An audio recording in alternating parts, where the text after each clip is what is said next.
Okay. All right. Well, thank you for joining us today for our shifted to a virtual chamber lunch and learn. We'd love to see you in person, but that's okay. We can still see you.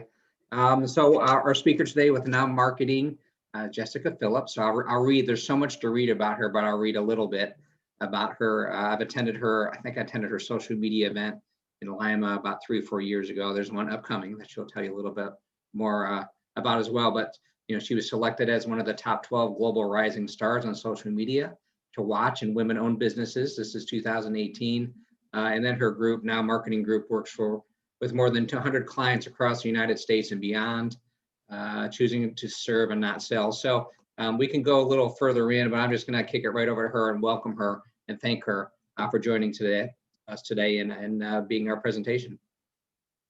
Thank you so much, Mark. And thank all you guys for being flexible. I mean, I see some familiar names in here: Ty, Jane, Ellen. Like, I see some familiar names and people that I've worked with in the past, as well as met in person.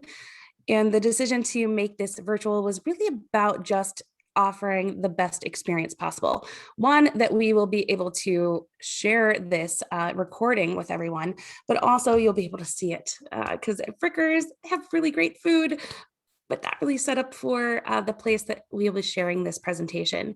And even though that I'll be talking and presenting this way, I definitely do still want to make this interactive. So definitely ask questions if you have it, and we'll be monitoring the comment section there, as well as I'll be just engaging with you guys along the way, because look, I'm from this hometown of Ohio as well.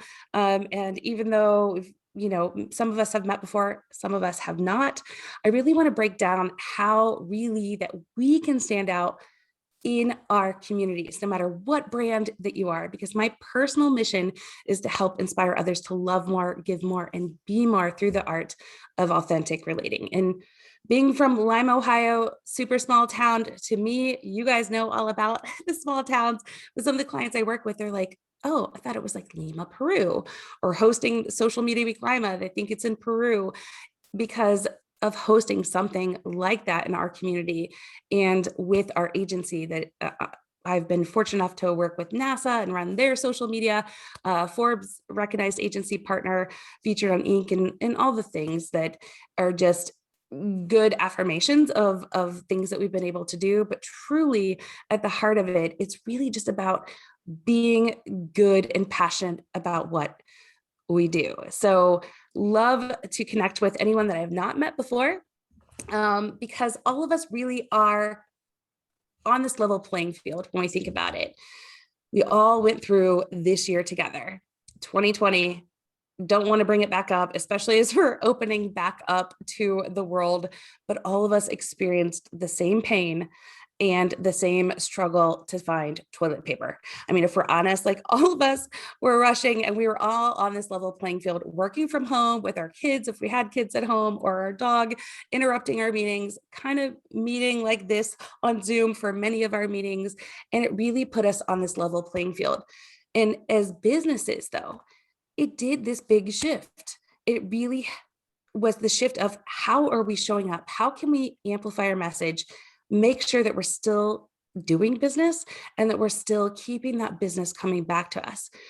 Many people thought that because of 2020 and everything that shifted, that there was this recession. But honestly, the first 8 weeks of the pandemic, we actually did more online sales and more sales than the past 10 years before it. That's the thing that's not being shared. So the brands that were really benefiting from this, though, were the brands that were really focused on where do they show up. And this is a huge question. And what I really want to chat with you guys all about today is, how do we show up to amplify our message and keep our customers coming back for more? And what does it look like today in 2021 when there's so many channels and it's so confusing? Like, I don't know if any of you guys were on yesterday with Facebook rolling out the audio with Mark Zuckerberg. He brought in like 3 other friends, and he was doing his audio social that has now just rolled out on Facebook. And now there's Clubhouse, and there's just all the channels, and all of them keep changing. So it's like, what the heck do we do? Where the heck do we go? And how do we spend our time? Do we even spend our time online?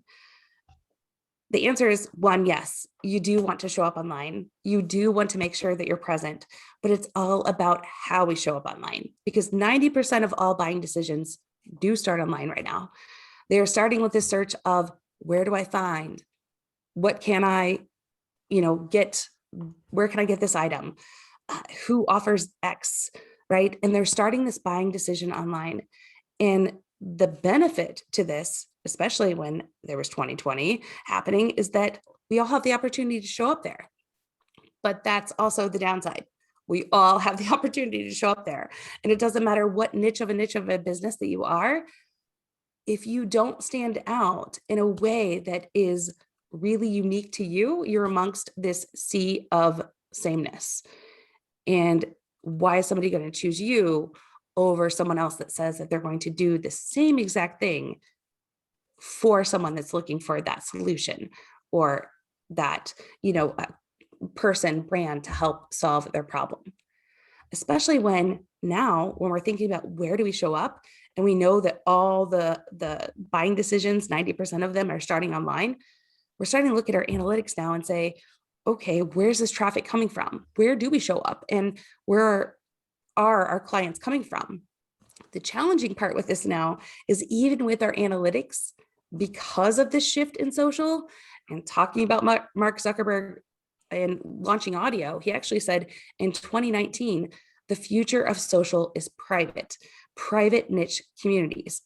Gary Vaynerchuk followed him up on this, and many others are now starting to say the same thing, because now people are gravitating to smaller and smaller and smaller, more personalized groups, which means when this traffic is starting online, and if it makes it back to our website, 86% of that traffic right now is what's considered dark social. Now, I know I said dark social. It's not like the dark web. It's not that kind of talk today. Like, dark web is something completely different. What dark social is the traffic coming back to our website that we can't measure. So it's that traffic that's being generated from mobile apps or Messenger or email, where we're finding something that is beneficial and we're sending it to a private message or inside of a group that is only amongst our direct connections. And this is growing. And actually, the social channels are trying to nurture even smaller and smaller niche communities, because they know that's when people are actually going to spend time on the channels and not leave. So our buyer, when they're starting their search online, they're having conversations about brands in the inbox, as we said, dark social. And when they're making a decision right now, 60% of their buyer's journey is over before they even talk to a representative at our company. What I mean by that is, when they're searching for a solution, they're starting to search, they're looking at reviews, they're asking some friends, and then they're making their decision on, okay, who do I compare against one company or another when they both say they do the same thing?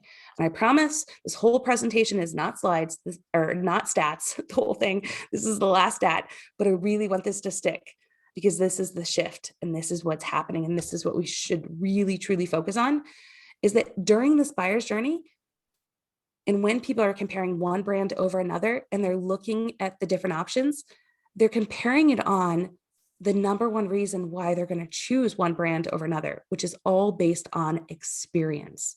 Experience being that verb, how we make people feel. So when I'm looking online for, okay, who should I choose for a doctor's office, or who should I choose for an insurance company? Not only am I comparing who's actually showing up to me in the results in Google, but also what other people are saying about that brand. And 88% of consumers say that they either completely trust online reviews written by others as much as they trust personal contacts telling them about that company. And if we think about it, we've kind of been conditioned that way. Like, if you've bought something on Amazon recently, like, you technically probably don't know all the people that are leaving that review. Or if you've traveled outside of, Ohio and went to a restaurant or stayed at a hotel, we probably don't know those people that are leaving reviews, but we're still looking at them and basing our decisions off that review. Also, if somebody's saying something about a company online and they're mentioning them in a positive light, chances are we're starting to think of that company in a positive light, whether or not we know those people that are saying it. Because the definition of peers has changed, as well as the definition of word of mouth.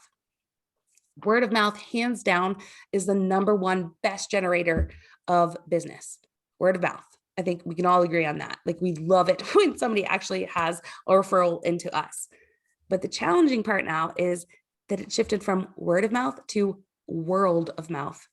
And these conversations now, where people are sharing that word of mouth, is happening inside these dark social channels that are only going to continue to grow and grow and grow, especially like audio messaging and live video that is disappearing. So we can't even go back and check it out.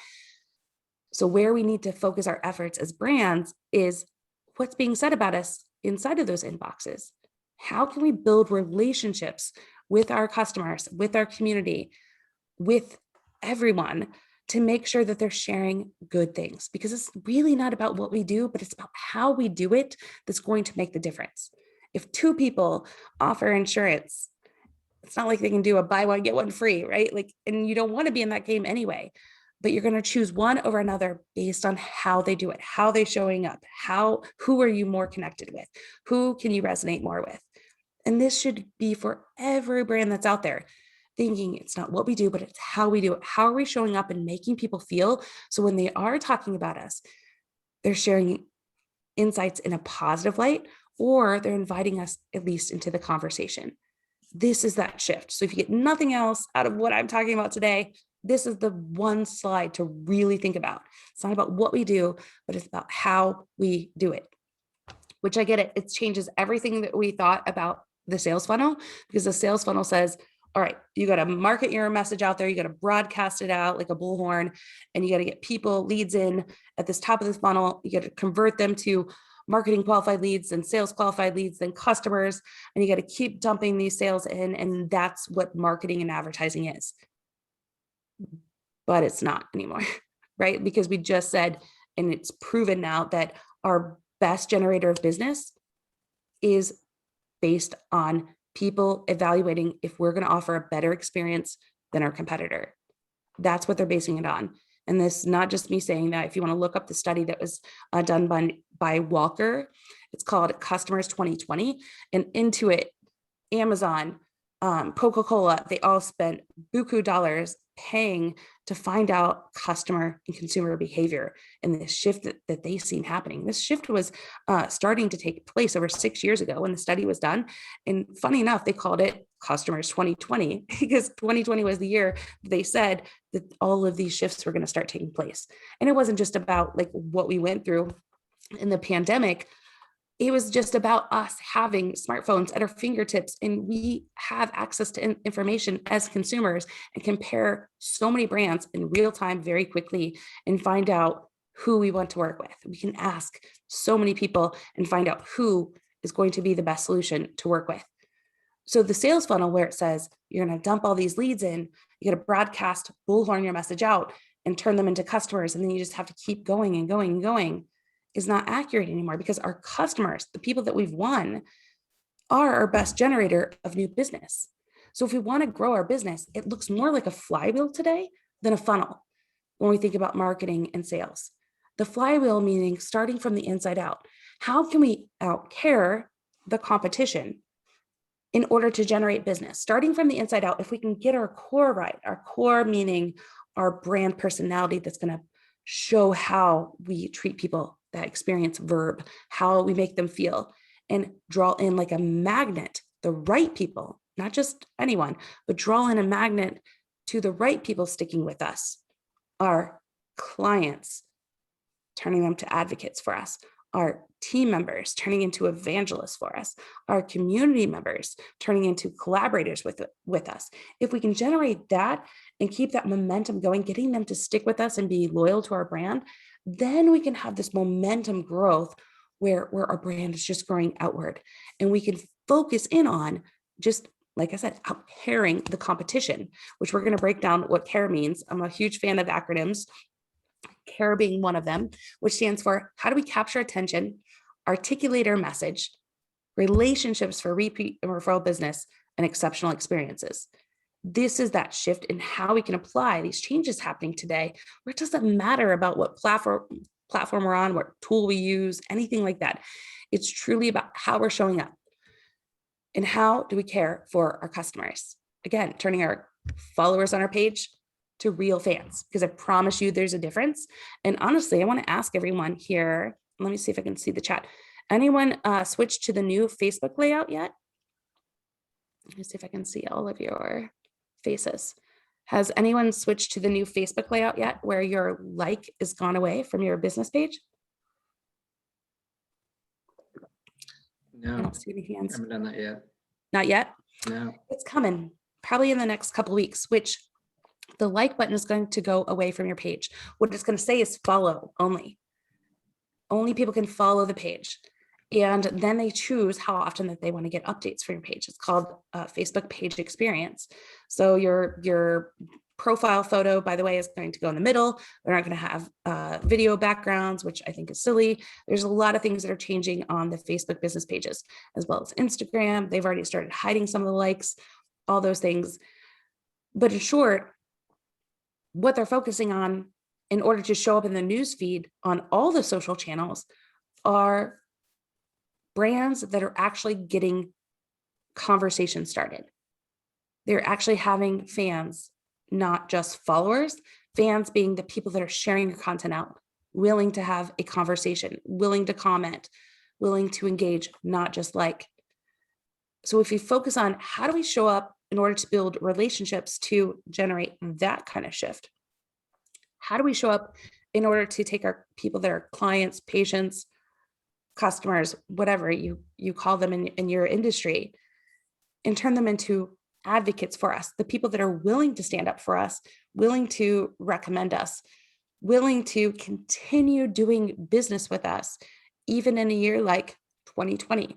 The brands that really had relationship marketing down and really had good rapport with their customers are the ones that kept them, and they were willing to stay loyal to them even throughout something like 2020, which is awesome, because it means then that anyone can do it. Literally anyone can do this if you have a good plan in place starting from the inside out. Turn your community into collaborators, which what I mean by community is other people that believe what you believe and are trying to align with a similar audience as you, where both of you can kind of collaborate together and offer value to your complementary audiences. So like similar to what I'm doing here, right? I'm working with Wert Chamber. I want to offer this as offer service and talk about some ideas that can help generate and spark growth in all the businesses here. We're collaborating together. Now I'm being introduced to their audience, as well as when I share this, they'll be introduced to mine. So it's a collaboration. It's a way of growing your strength in numbers and your team members into evangelists. Because if we think about it, really at its core, like who's offering that experience to our customers, it's the people that are working with them, the people that are directly working with our customers, which are often our team members, not just us.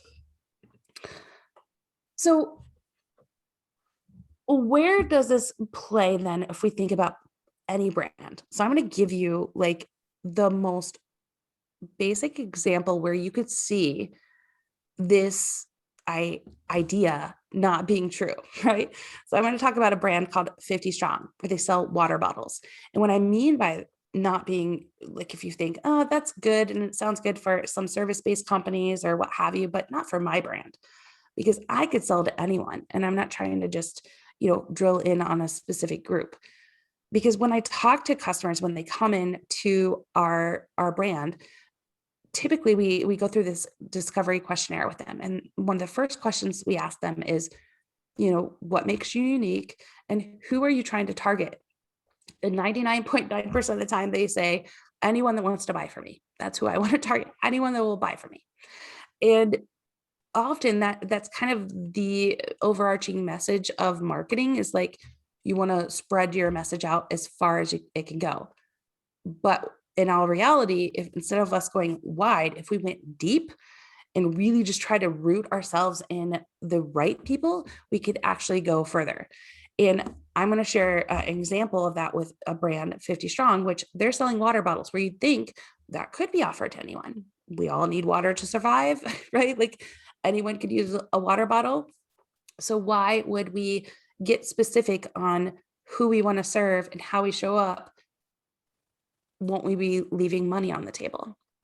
And that's not the case. So 50 Strong, they sell water bottles. They are working with a company, marketing agency out of New York. They are working with influencers. They are selling on Amazon. They're in Walmart. You would think, perfect case example, they're living their best life. But in all reality, when you're selling on Amazon, when you're selling in Walmart and you're not selling on your website, your brand is only as good as the lowest price that you keep getting in this battle with of others. And that's what they were struggling with. They're continually being challenged just based on price. People weren't connected to the brand. Some of the people didn't even know the brand name when they were buying it. Even though 50 Strong is an amazing brand, ran by a husband and wife duo, Ashley and Brendan Thompson. They are amazing. But 50 Strong was struggling. They were selling water bottles. So what we did, and this is what we do with every brand and what you can do too, and I'm going to give you a workbook at the end where you can do this for yourself. You can go to learnrelationshipmarketing.com. It's free. I'll put it in the follow-up. You can do this for yourself. But what we did with them is this mindset shift.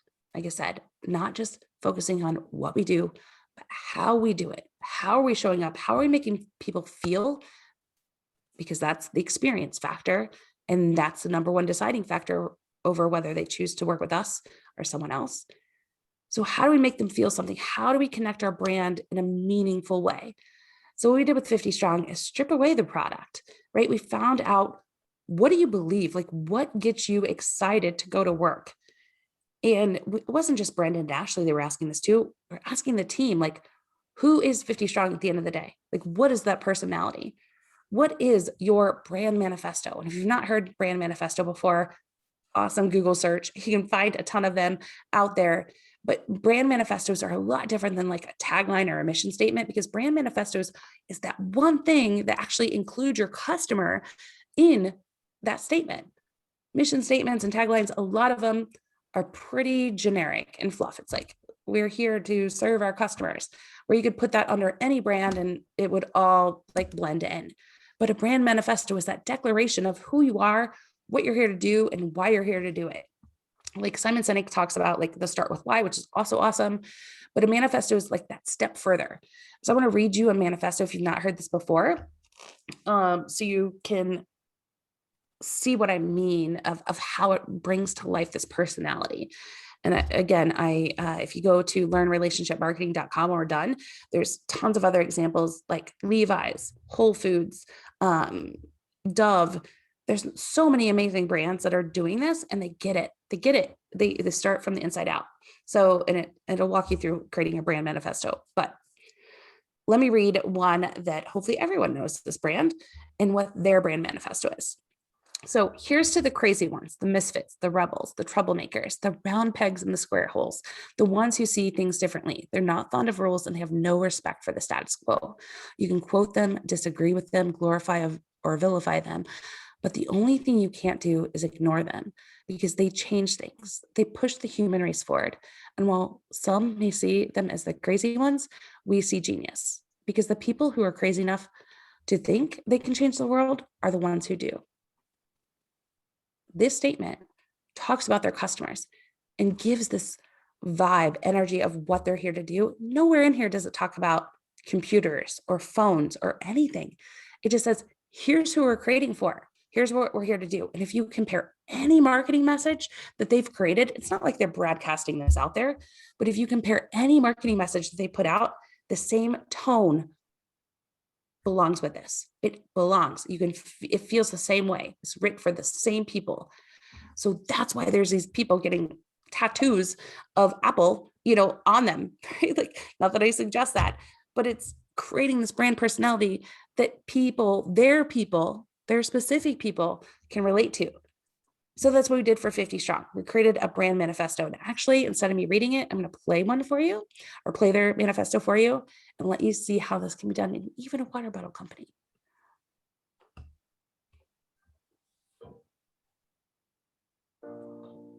For the moms and dads going strong all day and night.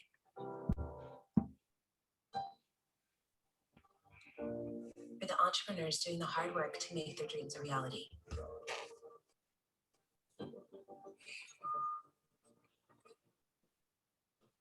For the hometown heroes risking their lives. The teachers and coaches raising up the next generation of innovators, engineers, artists, and athletes. For the new beginnings and the times who just want a fresh start. For the everyday meaningful moments. For all those who choose to live an extraordinary life, paving their own path. To all those who inspire others to show up strong. This is for you. Together, we are 50 strong. That's a water bottle company. Like, I don't know about you, but like I love it. One, that's all local shots, right? These are their people. So they got specific. Instead of just selling a water bottle to anyone, they got specific of who they wanted to sell it to and what they're about. And I love, we put this brand kit together for them. Again, there'll be some examples at the end that you can download and do this for your brand as well. But they got it then. Something switched and they got it, that it's not about what we do, but it's about how we do it. And so they said 50 Strong brand is not about the product. Yes, we love making quality water bottles, but our true passion is to help others live an extraordinary life. And when you get it, when it's not about the product that you sell, you can sell other things because it's a part of your brand. It's a part of what you do. That's why it feels natural with Apple selling watches and, iPads and computers and phones, where if another brand like Facebook, which they're trying to do and sell watches, it's going to feel weird.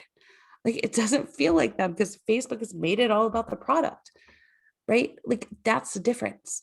Our message is bigger than our product. Our message is bigger than our product. That's what people care about. That's what they feel when we show up. So once we start from this inside out and get our manifesto right, the next thing is to identify our audience and say, who specifically then are we creating for? And that's what 50 Strong did. They defined one of their personas was Harper. I am a working mom with an established career with children who are finally out of diapers and in school. And I'm finding myself back after feeling though my sole purpose was to change diapers, do laundry, and buy groceries. Like that's one of their personas. The other persona is Mackenzie. She's up and coming kind of career woman. Marcus, he was a hometown hero. So when we know who they're specifically trying to target, then it becomes crystal clear on, okay, if this is our audience, here's where they're most likely going to hang out. Here's who they're following and reading. Here's how we are going to create our tone of voice of how we're showing up and on social channels, on our website, and everything that we do that's going to feel like us and feel like the brand. Even though it's a logo, it still has a personality and a heart that can have a conversation with our clients, our ideal clients. We don't want to serve everyone. We want only the people that we can truly serve and help. So we wrote out their goals after we identified their personas. That's the other thing I would recommend for you, like starting it out. What are we really here to do? What would let us know that we've accomplished that or moving toward that goal? Like, who are we at the end of the day so we can create our tone of voice? And then how can we turn that tone into social posts and make it more relatable? So 50 Strong, instead of paying for influencers, instead they were like, let's create the influencer. So what we did on our social channels is say, hey, nominate a woman that's living an extraordinary life in your town and let us know who those women are. People are sending in all these messages. We did a random pick, and it just so happened to be someone that's from Lime, Ohio, Lachey Torres. And we created a custom water bottle for her, brought it to her, and it was shared then on their social channel. And guess what? This social post had 10 times more sales than that influencer post. Just an everyday person from Lime, Ohio. Not an everyday. I mean, she's extraordinary, of course, but not someone that's getting paid for it. Someone that genuinely cares and was excited about it. We also started, instead of just putting out sales posts, getting their customers involved with being part of the brand, having some stake in it. So like questions like, hey, what water bottle would you love to see? What kind of design would you love to see on here? And when they suggested it, then we picked a winner and created and made a custom water bottle for them. Because our mindset started shifting now from just buying to belonging. And when that happens, you get your community to belong with you. Those are the people advocating in the dark social. Those are the people that are not going to leave you during a pandemic. Those are the people that are going to continue investing and staying loyal to the brand. And you're going to see it. You're going to see it in the data. So this is the data, actually the screenshot for the year's time that we, first year that we worked on 50 strong. And you can see it's not an overnight thing. Like these is some months, right? Like, thank God they had faith in us. And we told them straight out of the gate, like, it's going to take a minute. It's not an overnight thing. And especially when I'm like, you're probably going to lose some fans. And they did. They lost 1,200 fans on their social channels while we were doing this, but they increased their ROI 331%.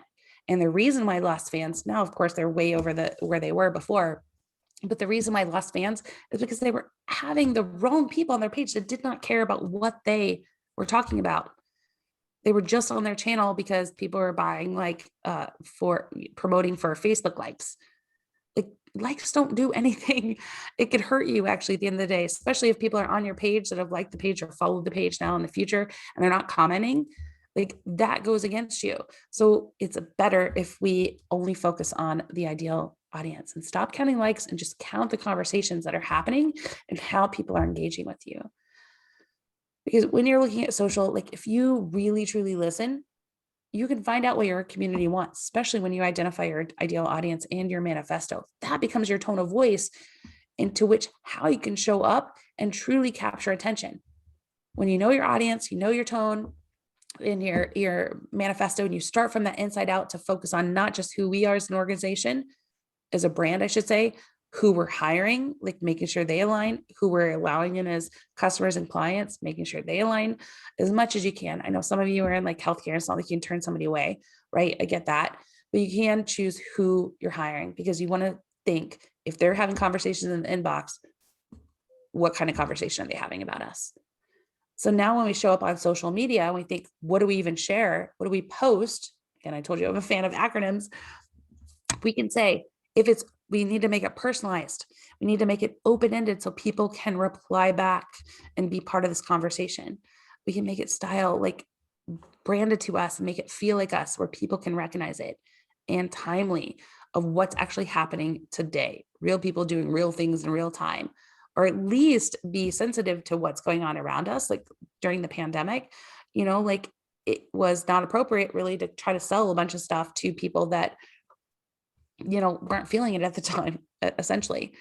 Because when we articulate our message, we now know who we're here to serve, how we're going to show up. Now it's time to articulate our message. When we get clear on what that is, how we help others, now we can invite in some engagement from our community as well as collaboration from others, right? Because relationships will always be more powerful than marketing. So when we can invite others into this conversation to collaborate with us, that's going to help strengthen our message. So a couple ideas of this is collaborative blogs, right? Like, so maybe you come up with an idea. So I'll give you a couple. One, what we shared, what's tips on building a craveable brand. And we reached out to top marketers and they shared that with us. And then we feature that blog on our website. Guess who's sharing that blog out? All the people in here. We use video email. We use audio messaging. We use live video, like any way that's going to make us more human. That's how we can be consistent with our messaging and build those relationships.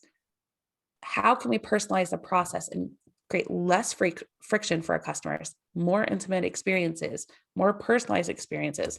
That's going to be that difference that makes the difference. That's going to help us make our experience better because we can look through our customers almost like as we are the customer and Google search ourselves. What is it like to get in touch with us? What is it like to be in their shoes? And how can we improve upon it all the time? How can we add extra delight moments? So like 50 Strong, they made custom bookmarks and put it into their water bottles because they know their community is readers. They like inspiration. They like having fun. That's something that could be personalized.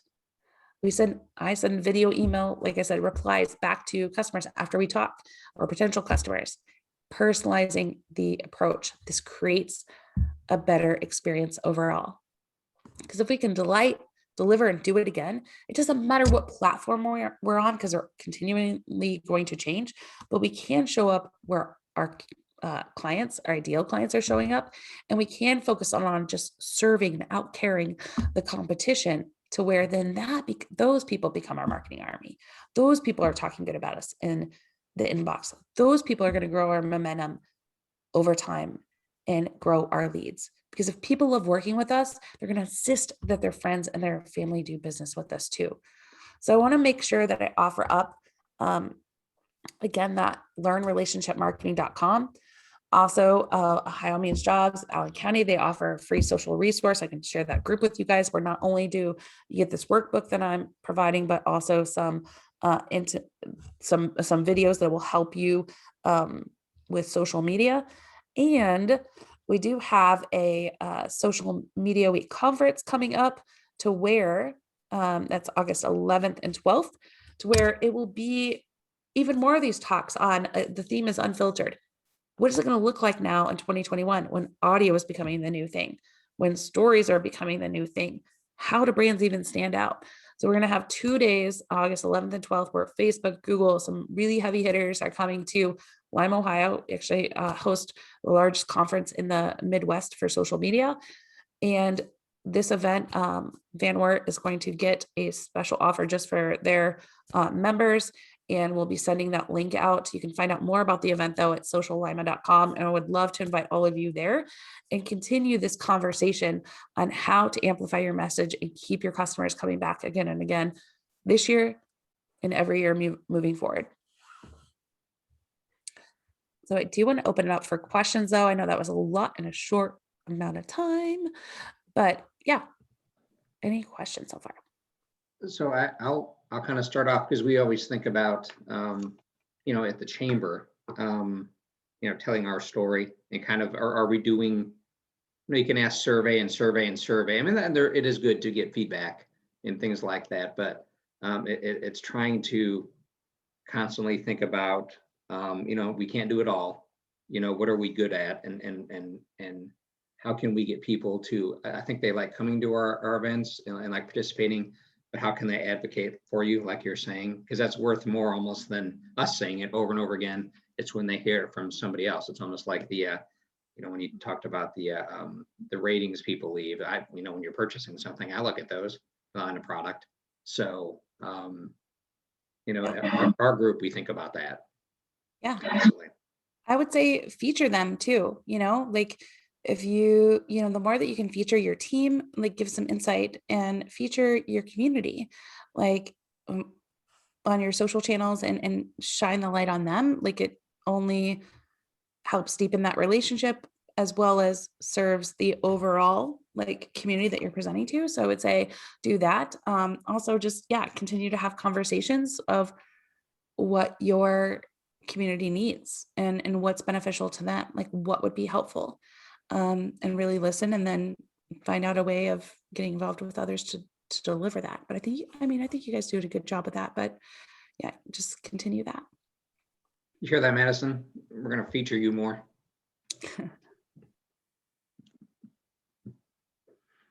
Anyone else? Miriam's thinking, I can tell just from looking at her from Vantage. So I don't know. It was good, because everyone has a little something different, that they want to. How do you sell? You're right. The relationship part of it is like the most important thing, because it kind of starts there. Mm-hmm.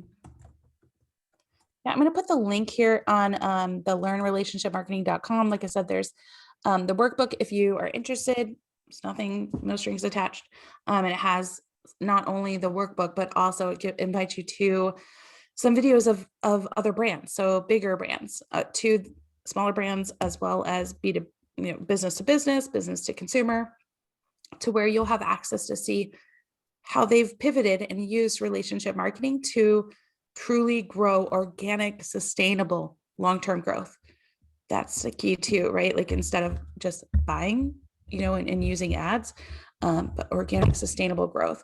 and what it's looked like for them. Because I mean, if not, when people are going into smaller, more niche communities, if we're not able to access them because people are skipping commercials, they're opting out of cutting the cord, how are you going to reach them? And unless you're invited to that conversation, it's going to be a whole heck of a lot harder. And we are in an amazing time to where you don't have to have a huge marketing budget to connect with your clients or future clients. All you have to do is start conversations and be more relationship marketing focused, and that will help your brand grow. What's your I know you recommended it, but what's your feedback or thought with like video emails? I mean, do you do that all the time, or is it just something occasionally, or how do you decide when and where? So, I mean, I don't reply to all of them in video, but I figured, but so the times that I do typically are like a thank you, or when I send a proposal, I'll like go over the proposal, because I see when I send a proposal, like the price page is like what people look at, and the actual like what we're going to do, they'll spend like a couple seconds, and I'm like, you don't even know what we're gonna do, so like I'll actually do a video email on those. I will do a video email on anything that's like where tone is more appropriate. You know what I mean? Like when somebody can hear your tone and see your response versus just text, because text and email, things get lost in translation, and perception is projection. So it's like what you perceive the person is mood they're in is what you think it is. So I would rather do a video email and say thank you, or go over something that's maybe a hard conversation, or go over a proposal in a video email. And I've received so many responses on how much it's appreciated, not just video email, like even audio messages on LinkedIn, like, hey, thanks so much for having me on your podcast, and doing an audio message. And people remember that when you just take a little bit of extra time to do something a little bit more than just the transaction that you've agreed to. Because people aren't going to leave a review if you just did what they paid you to do. Like, that's the transaction. That's not anything special. But if you go a little bit more, that's when it'll stick. That's when it's memorable. And that's when they'll be willing to advocate for you. Jessica, when you do those video emails, what platform are you hosting that on? Yeah, so now I do it on HubSpot, but before HubSpot offered it, there's a few. So BombBomb is one of them, BOMB. There's also another one called Bajorno. And then there's another one called, it starts with a D, Dub, D-U-B-B. And Dub integrates with LinkedIn as well. I'd probably go with that one, honestly, because it offers so many options and landing pages and sequences and things like that. It's pretty cool. Okay. And with that, like, about how long are those videos?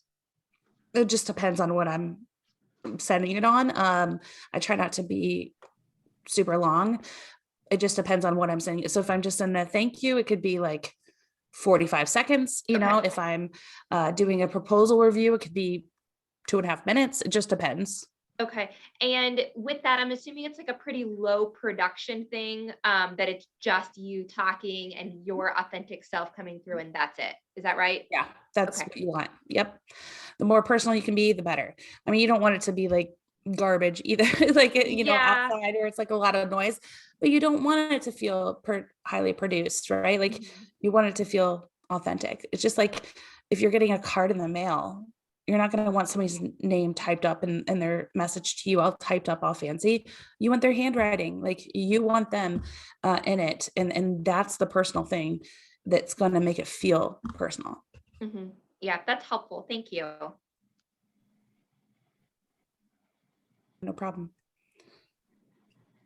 Yeah, a couple of their personal things that you can do. Of course, cards, send out cards is a great. And I use Sugar Wish a lot, which is like a digital candy store Evite. So it's like a thank you to someone that invites them to be a kid in a candy store with nostalgic candy.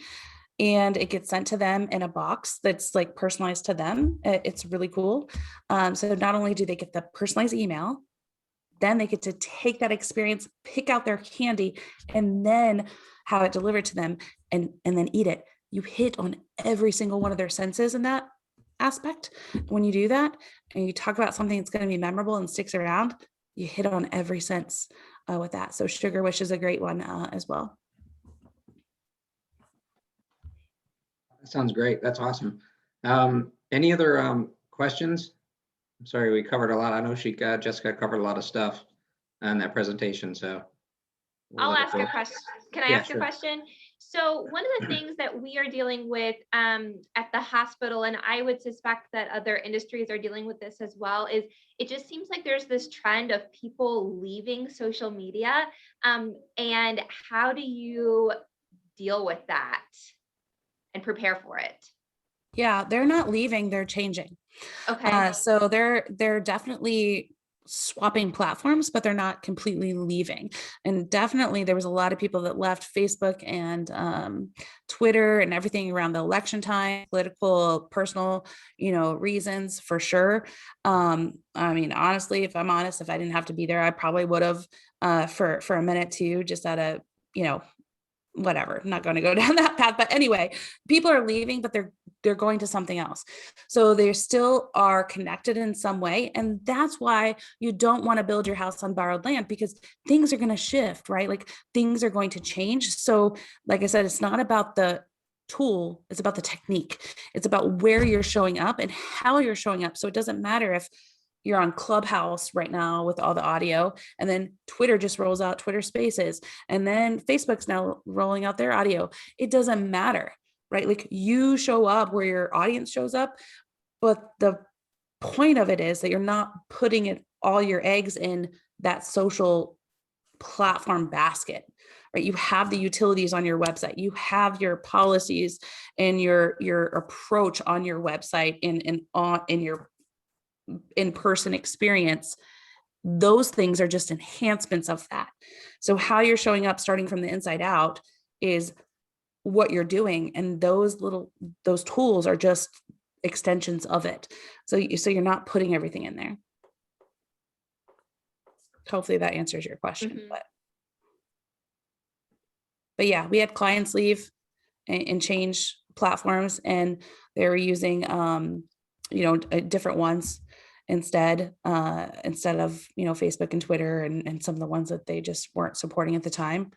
And yeah, so we switched it up. But the good thing is they had built rapport with their audience, so their audience came to them where they're going, right? Like they stuck with them.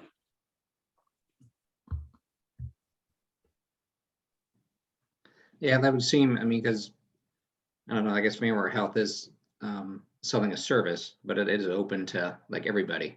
You kind of, I don't know if it's, you can't really hone in on like, it's really hard. And I will say, and I talk pretty openly about this, like sometimes it's really hard to sell this service that in general, people don't care about their health. A lot of people don't. That's not a blanket statement, but they only care about it when they need it. So what I'm really trying to focus on is just that top of mind awareness.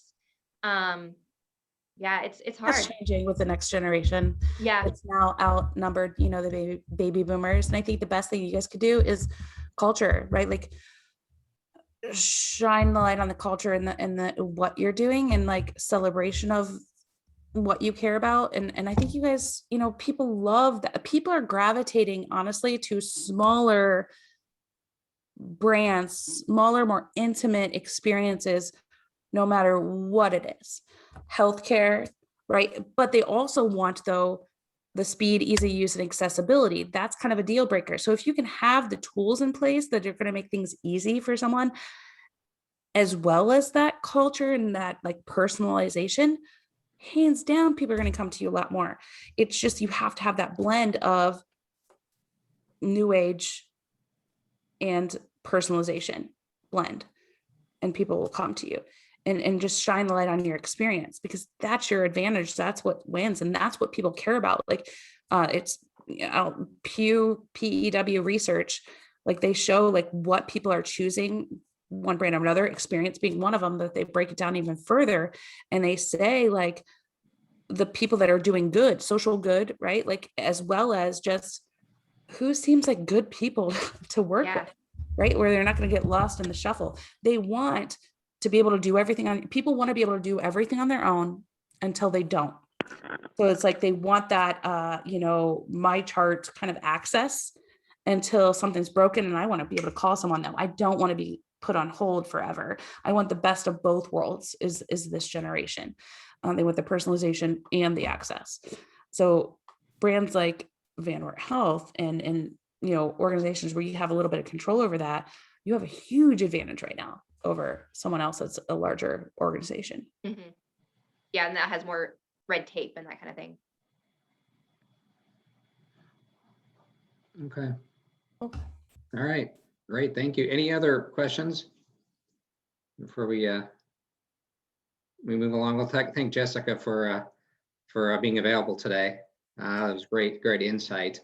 A little out of the area, but not too far. That's good. You are in a bigger city. You said you mentioned Lima as a little city. It's not a little city when you live in Van Wert. So, Well, compared to where I like go, usually they're like, what? no, Yeah, usually. they say Lima. Is it Lima? And we get Oh that yeah, I get that sometimes, all the so. time. Yeah. So, Yeah. okay. Well, Ed, thank you for joining us for our Van Wert Chamber Lunch and Learn with Now Marketing. And we'll catch you the next time around. We appreciate it. Thank you so much. Enjoy the rest of your day. If anyone has any questions, please feel free to reach out, and look forward to speaking with you all soon. Thank you.